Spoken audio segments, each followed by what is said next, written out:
Indian express वृत्तसमूहाचे Marathi दैनिक लोकसत्ता घरपोच मिळण्यासाठी संपर्क Balaji newspaper agency, bus stand, Selu तालुक्यातील जिवाजी जवळ येथे जिवाजी महाराज यांच्या मंदिरासमोर सार्वजनिक रस्त्यावर अवैध देशी दारूच्या 12 बॉटल बाळगल्याप्रकरणी एका आरोपीस पोलिसांनी ताब्यात घेतले असून त्याच्या जवळून 12 बॉटल किंमत 960 रुपयाचा मुद्देमाल जप्त करण्यात आला आहे. पोलिसांनी ही कार्यवाही शुक्रवार 21 ऑगस्ट रोजी दुपारी 5:30 वाजता केली असून गुन्हा रात्री 8:30 वाजता दाखल करण्यात आला आहे.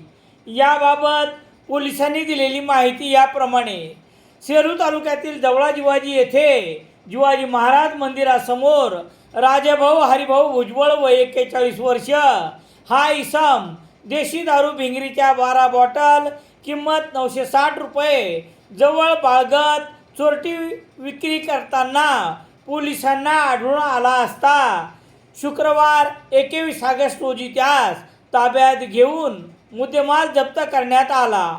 आरोपीस 35(3) प्रमाणे नोटिशीवर सोडण्यात आले आहे. पोलीस शिपाई सतीश साठे यांनी दिलेल्या फिर्यादीवरून गुन्हा रजिस्टर नंबर 449/2026 कलम 65(e) महाराष्ट्र दारूबंदी कायदा अन्वये राजाभाऊ हरिभाऊ भुजबळ राहणार जवळा जिवाजी तालुका सेलू याच्यावर गुन्हा दाखल करण्यात आला आहे. पोलीस निरीक्षक अरुण नागरे यांच्या मार्गदर्शनाखाली पोलीस हवालदार ज्ञानेश्वर जानगर पुढील तपास करत आहेत.